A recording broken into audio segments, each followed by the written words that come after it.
Nicolás, buenos días. Muy buenos días, Manuel Rosas. Yo estaba preguntándome ayer y hoy temprano, ¿qué quiso Vizcarra con el discurso? ¿Qué buscó Vizcarra con el discurso? ¿Qué pretende Vizcarra con el discurso? Y estaba mirando, bueno, le escucho en parte, porque mirándole me quedé dormido. Pero hoy temprano en la madrugada revisé perfectamente el asunto, lo volví a escuchar y la verdad que no encuentro nada. Digamos, quiso lustrar Bambas porque hubiera sido una buena oportunidad. O sea, yo lustro Bambas, por lo menos efectista, ¿verdad? Esta va a ser la nueva mecánica, esta va a ser el nuevo mecanismo, el relacionamiento positivo, así vamos a empezar, no ha habido muertos, pero no lustró, fue tan rápido. Otro, digo, quizá quiso... Claro, pero en las Bambas dijo una cosa importante, sí. Que había gente lo que quería era bala. Sí, sí. Y sí, yo sí. tengo la impresión de que una de las razones por las que salió César Villanueva fue porque Villanueva no quería bala. Okay. Y había gente que sí quería. Pero y porque además la detención, ese jueves que se detiene a los dirigentes y a los asesores acusados de extorsión, era el primer capítulo, porque el segundo era las Fuerzas Armadas toman el control de la planta y entra la policía a sacar a balazos. Ya, por eso lo sabes tú, pero Vizcarra no sabe engarzar eso. Por eso digo, ¿cuál fue su intención? Si su intención fue decir, a partir de ahora marcamos un nuevo camino en lo que corresponde al relacionamiento con la población, vinculada a recursos naturales, como en el caso de la mina de la Bamba, hubiese sido más explícito, más concreto y más efectivo. No lo fue. Otra cosa, quizá quiso seguir con el respirador artificial de su enfrentamiento con el Congreso. Claro, agarrarse de la bronca. Acabo de presentar 12 proyectos, pero ¿sabes qué? Ya presenté 8 antes y resulta que solo 4. Pero también ahí fue medianísimo. O sea, por no ser ni frío ni caliente te vomitaré, dice las escrituras. O sea, hay que ser claro, ¿no? Entonces, no le encuentro razón, no le encuentro sentido. Porque además no tiene capacidad hasta ahora en el discurso, el Ejecutivo y Vizcarra concretamente, de engarzar que la reforma política y judicial tiene efecto en la seguridad y en la lucha contra la corrupción. Porque la gente ve la estratosfera. O sea, lo que no le están diciendo a la gente es, si esta reforma se hace, tú vas a tener inmediatamente un efecto en las calles por el tema de inseguridad ciudadana. Por ejemplo, porque tiene que ver con el asunto de jueces, de fiscales, de policías, la reforma judicial. Y si reformamos el tema político, vamos a tener un efecto de mejores partidos, mejor representación y menos corrupción. Entonces no le estás diciendo a la gente el efecto de la reforma que hasta ahora es gaseosa con la calle y con su vida diaria. Pero por eso te digo, digamos, la impresión de la gente es que tienes, es decir, un problema clave como el de la inseguridad, donde no ha dado Vizcarra ayer un mensaje que, como tú dices, sea un antes y un después. Es decir, antes de que hablara qué día ha sido ayer, el 11 de abril, después del 11 de abril las cosas Eso cambiaron. pudo hacerlo en Bambas. Eso pudo hacerlo en Bambas. ¿No? Pero no lo sí. Pero uno de los hechos que ha causado insatisfacción en la ciudadanía es lo de Inostroza, de César Inostroza. ¿No es cierto? Tú escuchas los audios y da vergüenza, y es increíble que la justicia española haya decidido que el proceso por la extradición se lleve en libertad, pero eso, ¿cómo es percibido por la gente? Como un problema de falta de eficiencia del Estado, de que, ¿no es cierto? Que nos va a pasar no defendimos bien la posición peruana. No defendemos bien, entonces, ¿sí? Bueno, para hablar de eso está en la línea precisamente Amado Enco, procurador anticorrupción. Señor procurador, muy buenos días. Buenos días, Nicolás, gusto saludarte. ¿Qué pasó, Amado, con lo de Inostroza? ¿Cómo es posible que la justicia... porque la percepción que tiene la gente es que esto es el primer capítulo, que el segundo va a ser que no se acepte la extradición. Sí, Nicolás, lo primero que debo manifestar es descartar cualquier tipo de insinuación o afirmación respecto a la ineficiencia de la defensa legal del Estado peruano. Yo quiero recordar, en primer lugar, de que ha sido esta Procuraduría y quien habla el que ha impulsado las denuncias constitucionales de manera excepcional. Nunca antes se ha hecho eso en nuestra República de interceder directamente ante el Congreso de la República con denuncias contra Inostroza por el delito de crimen organizado. Es gracias a estas denuncias que hemos puesto en este aprieto legal a Inostroza de estar a puertas de, espero, todavía, ¿no es cierto?, de que proceda una extradición, como primer punto. Segundo, hemos tomado todas las previsiones legales, estimado Nicolás, para que la ciudadanía sepa, incluso haciendo este viaje de mi persona, para poder trabajar toda la parte de la estrategia legal respectiva con el estudio de profesionales que se ha contratado en España. Que dicho sea de paso, no son cualesquiera abogados en la ciudad de Madrid, ¿no? son abogados destacados, no solamente docentes universitarios en la Complutense de Madrid, sino con una amplia experiencia en la defensa de casos legales ante la audiencia. Sí, pero justo, doctor Amado Enco, qué gusto saludarle, le saluda Manuel Rosas, justo ese argumento, no sé si sea positivo para el Perú, porque justo ese argumento suyo termina siendo argumento de Guillermo Ruiz Blau, el abogado de Inostroza Pariache, porque lo que él dice ayer, la prueba de persecución política, por supuesto, ya sabemos que está defendiendo, pero digo un argumento ahí. La prueba de persecución política, la prueba del interés del Estado en un tema en donde no hay efecto legal, es la presencia del abogado del Estado en estos casos cuando definitivamente no tiene nada que hacer, porque aquí el que tiene que hacer es el fiscal de España. La presencia del abogado del Estado peruano no contribuye en nada en lo que corresponde a la defensa, para bien o para mal, en el caso de Inostroza Pariache. Más bien utiliza la presencia de Amado Enco como una especie de evidencia de persecución hacia Inostroza. Pregunto si eso ha sido rebatido, por lo menos en audiencia, o en todo caso en lo que corresponde a la justicia española. Te agradezco la pregunta, Manuel, porque me permite nuevamente aclarar al respecto. Nada más digamos, alejado a la verdad de tal premisa. Acá en nuestro medio, en más de una oportunidad hemos tenido que enfatizar en que en nuestro sistema normativo, los procuradores defendemos los intereses del agraviado, o sea, del Estado frente a los delitos de corrupción de funcionarios, y somos dentro de esas competencias absolutamente autónomos y distantes de lo que se puede entender como funcionarios del gobierno, ¿no? En más de una oportunidad, la Procuraduría Anticorrupción ha tenido incluso que presentar pedidos de investigación respecto de altos funcionarios vinculados al gobierno. De tal manera que en nuestro medio esta diferencia entre los abogados del Estado y funcionarios que puedan representar intereses del gobierno está bastante claro, y en la legislación española también, porque en la ley de extradición pasiva de España se prevé precisamente la participación de la defensa del Estado a través de un abogado, de los abogados, por supuesto, acreditados ante la Audiencia Nacional y registrados en el Colegio de Abogados de Madrid. Nuestra legislación interna, el decreto legislativo 1068, que regula las funciones de los procuradores, establece la necesidad de designar un procurador ad hoc para que pueda iniciar el trámite de gestión de contratación de defensa jurídica para el Estado peruano ante Estados extranjeros. Entonces, eso está perfectamente encaminado en la ley y no ha tenido, por supuesto, ningún debate ni acogida en la Audiencia Nacional, en la audiencia que se llevó a cabo el día miércoles, porque en realidad desde el punto de vista jurídico no se admite discusión en ese extremo, ¿no? Claro, pero lo que es cierto, pero lo que es cierto, le rogaríamos, Amado, si nos regala un poquito más de su tiempo, vamos a una breve pausa y regresamos, porque en realidad hemos perdido ayer por lo menos una batalla. O sea, el señor se ha fugado del Perú y lo que está diciendo la justicia española es que no hay riesgo de fuga en España. Pero oiga, si su inmediato antecedente es la fuga de la justicia, pero sin embargo ya haber resuelto en contra de nosotros y a favor de Inostroza. Y Inostroza está feliz ayer y su abogado dice que hacía tiempo que no se emocionaba tanto. Uno de los días más felices de su vida. Sí. Vamos a ir a la pausa, por favor, Amado. Estamos con Amado con nosotros un momento, ¿no? Y regresamos. Esto es Exitosa, la radio del Perú. Volvemos.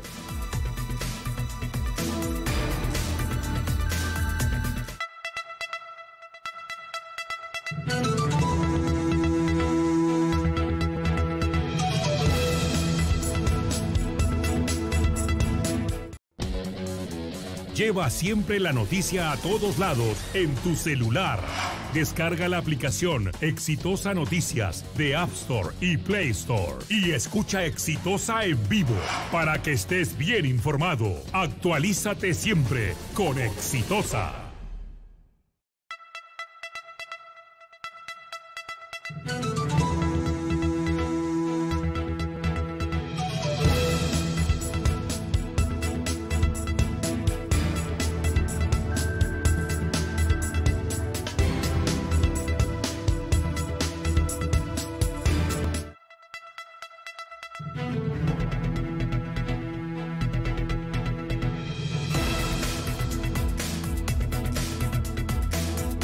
Estamos en la línea con Amado Enco, procurador anticorrupción. Estamos hablando de la situación que se ha generado en España con la decisión de la justicia con respecto a la condición en la que César Inostroza, el ex juez supremo, acusado de ser parte de la organización delictiva Los Cuellos Blancos, va a enfrentar el proceso de extradición. Y perdimos, porque nosotros lo que planteamos, y entiendo que era lo mismo que planteaba el representante del Ministerio Público Español, es que el proceso fuera llevado con él en detención. Bueno, nos ganó, ¿no es cierto? La interrogante es, esto no es un antecedente que vamos a perder también la extradición, porque su argumento ahí es, él dice, no hay riesgo de fuga, pese a que se ha fugado, y lo dejan salir. Y ahora dice que es víctima de una persecución política e incluso que su vida corre peligro. Sí, Nicolás, respecto a la reflexión que haces, es importante también creo que hacer la siguiente precisión. Igual que ocurre en nuestro sistema nacional, en el sistema español, las medidas cautelares personales, es decir, las denominadas prisiones preventivas o provisionales, es una pretensión de exclusiva competencia del representante del Ministerio Público, es decir, de los fiscales. De tal manera que, de acuerdo a la legislación española y al tratado de extradición suscrito entre ambos países, la defensa del Estado peruano tiene la competencia y la atribución para poder impugnar, por ejemplo, o alegar respecto del fondo del asunto, es decir, respecto al tema de la extradición, una pretensión que aún no ha sido resuelta, de tal manera que en ese extremo hay que ser prudentes y esperar, digamos, con absoluto respeto lo que decían las autoridades españolas. Ahora, el hecho de que una persona enfrente un trámite extradicional o un proceso judicial ordinario en libertad o en prisión no condiciona en lo absoluto, no asegura tampoco que el sentido de la sentencia de una resolución de extradición salga a favor o en contra.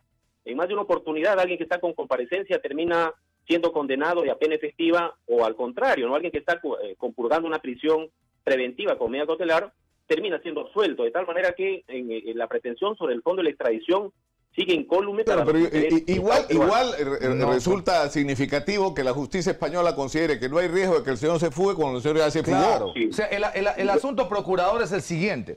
En la determinación de esta sala en España respecto a la libertad del señor Inostroza, da la impresión de que la fuga, que es el tema fundamental, creo yo, aparte del tema del delito en fondo que probablemente está implicado Inostroza, la fuga de Perú se diluye. ¿Esa percepción nuestra es real? Usted que ha estado en la audiencia, que ha escuchado, para los jueces españoles, que se haya fugado del Perú teniendo la condición de impedimento de salida del país, terminó relativizándose, terminó diluido en el razonamiento de los magistrados, ¿sí o no? Y fíjese, ahí sí, ahora entrando ya lo decidió por la sección primera de lo penal de la Audiencia Nacional respecto a la libertad bajo vigilancia de Inostroza. Tenemos ciertamente que discrepar absolutamente con la decisión que ha tomado la sección primera.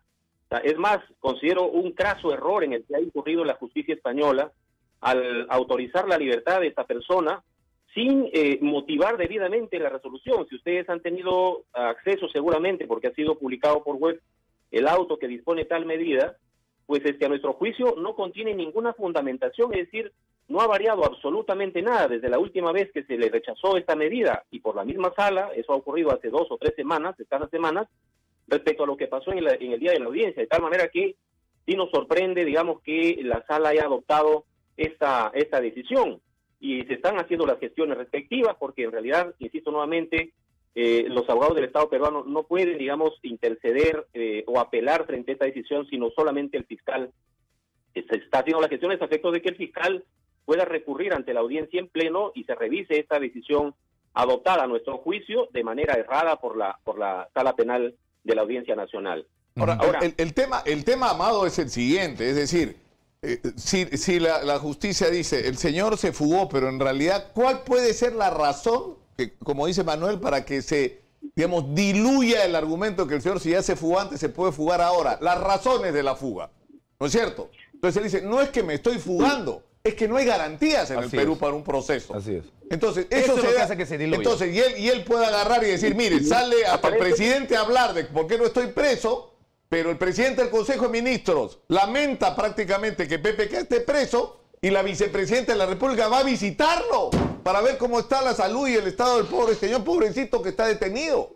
Es decir, cada acto del gobierno puede ser usado como argumento a favor de Inostroza. ¿No es cierto? Tanto los actos digamos, en contra de algunas personas como los gestos a favor de otras.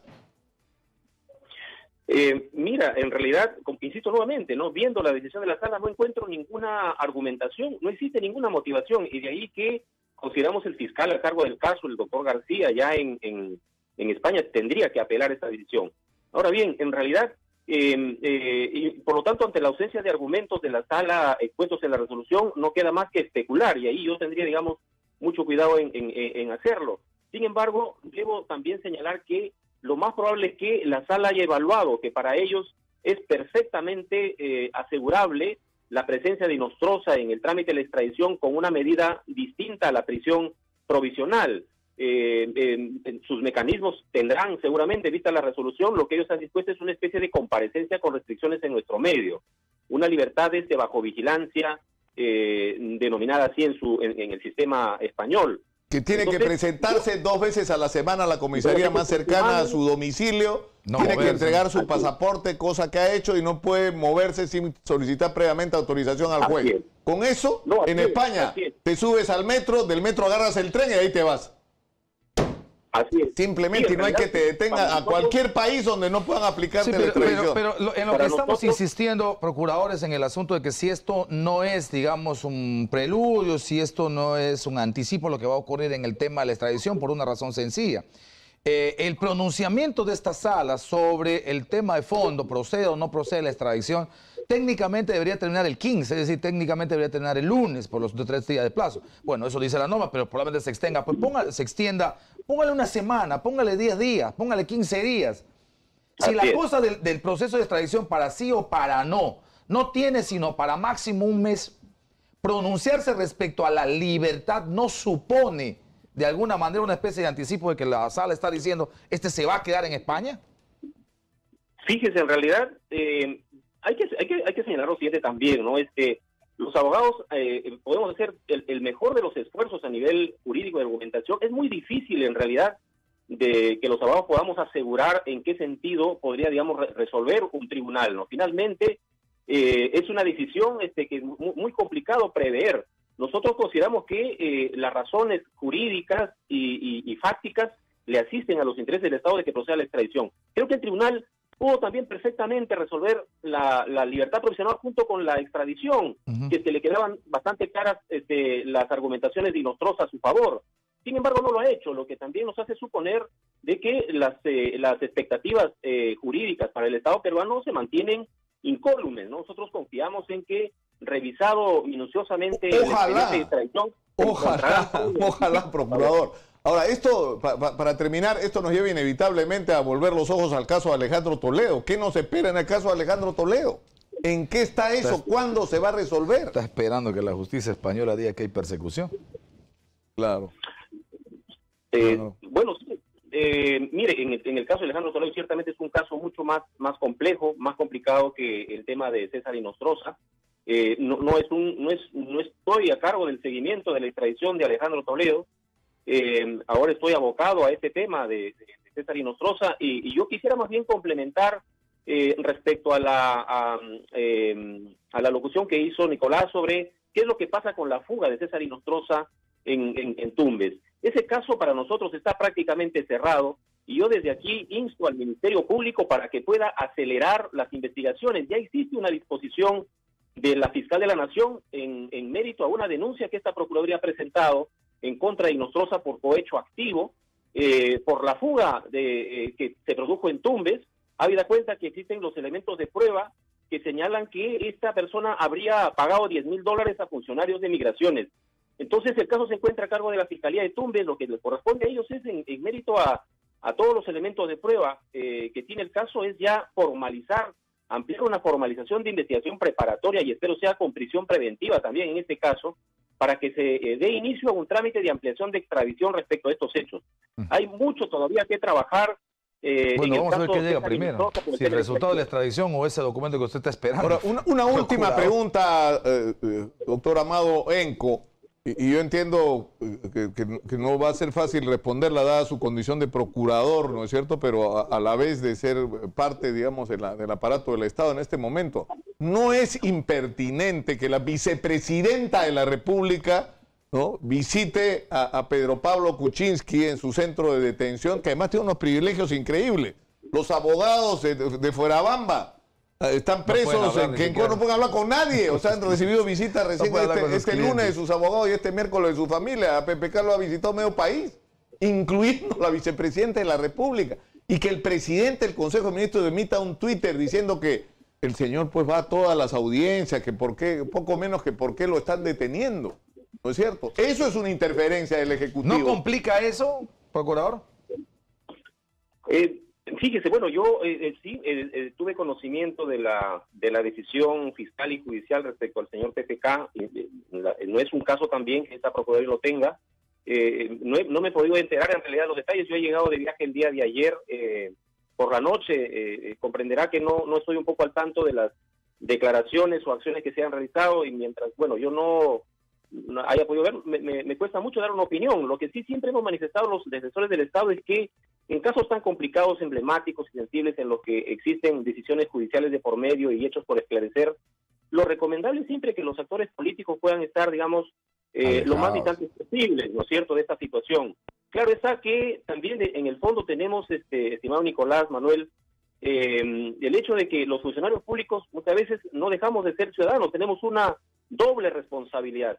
Ciertamente que frente a los intereses del país prima nuestra responsabilidad como funcionarios públicos, ¿no? Y en esa medida hay que ser muy cautos en ejercer también nuestros derechos ciudadanos respecto de pronunciarnos o realizar en torno a determinadas personas, ¿no? Muchas gracias, Amado Benco, procurador anticorrupción, por atender nuestro llamado. Ha sido usted muy gentil como siempre. Muy buenos días.